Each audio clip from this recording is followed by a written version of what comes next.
I think reasonably speaking, if you look at the energy usage of Bitcoin, it's not really an environmental problem because the energy intensity is falling by anywhere from 18 to Right. 37% a year. It's But collapsing. Michael, And so it's a different thing than if it's a real energy network, it competes against buildings and land and lumber and gold. Whereas if it's a virtual energy thing, it competes against other virtual metaverses and virtual software companies. And ultimately, those two battles are different battles, not the same battle.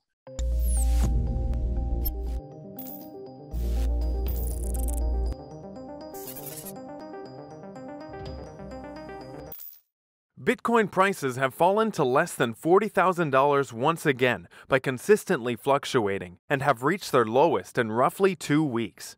The global cryptocurrency market capitalization also fell 4.71% over the last 24 hours to $1.9 trillion, while trading volumes were down 11.4% to $61.69 billion.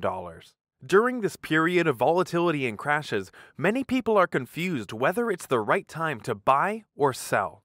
In today's video, the American entrepreneur, business executive, and CEO of MicroStrategy, Michael Saylor, talks about the increasing Bitcoin FUD. Being one of the most prominent figures in the crypto world and a well-known Bitcoin investor and advocate, Saylor addresses the issues regarding crypto regulations, proof of stake versus proof of work for Bitcoin, as well as Bitcoin Mining Council role.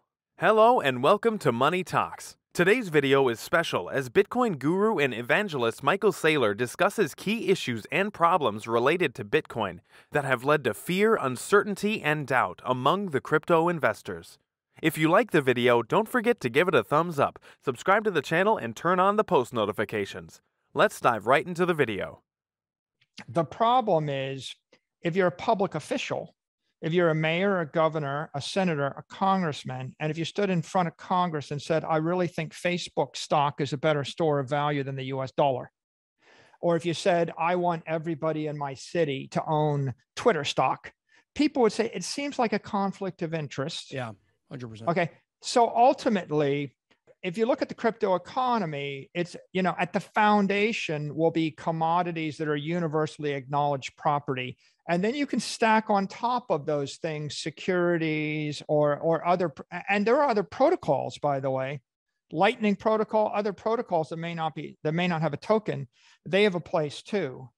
But the reason that Bitcoin is not going to switch to proof of stake is because, for one, of course, the entire community fought a civil war to keep the policy from changing, the protocol from changing, and that's why it is what it is. But number two, it's highly likely that if you did it wrong, you would end up becoming a security. And if you become a security, its usefulness for a nation state or a public figure would dramatically deteriorate. Plus, you've got this permission issue, which is who has permission to stake their tokens. And then the software developers have to write some code to decide who gets to stake. And the problem with software code that controls who can do this is that someone writes the software. Yeah. And then the issue is who writes the software. So it would drive the thing into chaos. So I don't think politically it will ever happen. Nothing is ever 100% certain in cryptocurrency, but it's highly unlikely that Bitcoin will switch to proof of stake. Bitcoin was the first cryptocurrency to use proof of work, and it's this mechanism in particular that is integral to the blockchain's miners. Introducing a new mechanism would mean every miner would have to adapt to a new way of securing the network and would earn fewer Bitcoin overall. Presently, the power-consuming challenges of crypto mining is drawing major criticism from several parts of the world. Bitcoin mining contributed only 0.8% of the world's total carbon dioxide or CO2 emissions in a year. Michael Saylor also clarifies his stance on the Bitcoin environmental FUD. I think that the real hardcore environmentalists aren't really focused on this. I think it's a fringe set of environmental movements that might be encouraged by certain crypto entrepreneurs to focus on this. 99 0.95% of the carbon emissions in the world come from something other than Bitcoin Correct. energy usage. So ultimately, the hardcore environmentalists are going to target cars and airplanes and buildings. And, you know, if you've seen those islands in China where they built like 50 skyscrapers that were empty and then they demolished them all, that's an example of a real climate problem, overbuilding and destroying. I think ultimately, if you know, there are some people going to say, if you use an imaginary car to drive to an imaginary plane, to fly to your imaginary building, and I give you imaginary food and imaginary, you know, imaginary entertainment, it's cheaper. And that's the metaverse model, right? And look, the truth is, yeah, I can Zoom to you and we're having a Zoom meeting, and that's a lot more efficient than flying. But I don't think we're going to eliminate buildings and healthcare and cars and planes in the real world. I think ultimately that there's stuff for the universe and there's stuff for the metaverse. You could build a great business in the metaverse. I mean, Fortnite's a great business. Facebook's got their metaverse business. There's a lot of money to be made in the metaverse, but ultimately the universe is a distinctly different thing.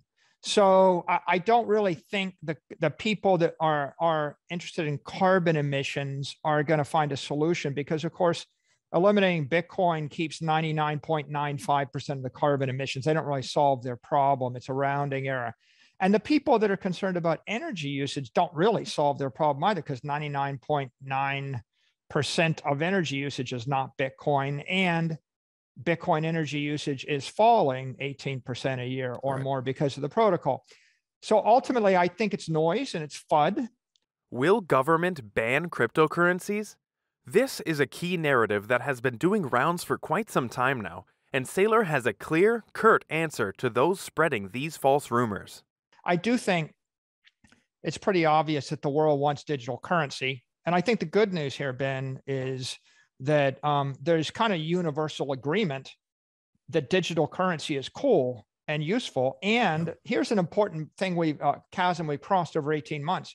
18 months ago, a lot of intelligent people said, well, this cryptocurrency stuff, if it's so good, someone's going to ban it. And they're saying, well, maybe Bitcoin's so good that the government will ban it, and cryptocurrency is so good they'll ban it. I really think if you fast forward to today and you look at all the debate, it's pretty clear the consensus is, and this is following the China crackdown, the China exodus. I think the consensus is cryptocurrency is here to stay. Yeah. We need a dollar, a stable dollar. We need a digital property, you know, and 24/7, 365 trading. That's an innovation. That's faster, higher. We have high velocity monetary assets. But does this come from a place where, is this coming from a place where they've realized they can't ban it? Like, it's fruitless to ban it. So it's almost like, now let's welcome those ideas in. Yeah, I think that where we're at right now is we're crossing the chasm from entrepreneurial early stage. The first decade was entrepreneurial driven, kind of Wild West without many rules of the road. And the second decade is institutionalization and normalization and regularization. And you've got about a 36-month to 48-month period where some rules are clear. Like, I think, for example, if you want to buy $1 billion of Bitcoin and hold it for 100 years, the rule's kind of clear. You can buy it. If you sell it, you pay taxes on it. If you don't sell it, it's like you're just holding it. That's clear. If you want to transfer $100 million of Bitcoin to someone, you know, in Africa, you probably got a KYC, you know, who you send it to. There's some things like that that are kind of clear. I think that that the rules around exchanges, security tokens, the digital currencies, and what is and is not digital property, I think they're still a bit murky. Even after Bitcoin's recent crash, Michael Saylor says he'll never back down on pushing MicroStrategy's multi-billion bet on the world's largest cryptocurrency. The enterprise software company's growing pile of Bitcoin has effectively made its shares a proxy for the digital asset. Yet, its founder and chief executive officer remains firm when asked if he is tempted to sell in the face of what could be an extended bear market. Saylor said, "Never. No, we're not sellers," when asked about it, and heeding to the popular HODL, or hold on for dear life, mantra. He said clearly that MicroStrategy is only acquiring and holding Bitcoin, and that is their strategy. And that brings us to the end of today's video. Do you agree with Michael Saylor's opinions regarding Bitcoin environmental challenges? Tell us in the comments. Also, don't forget to like and subscribe. We'll see you soon with the next video. Thank you so much for watching.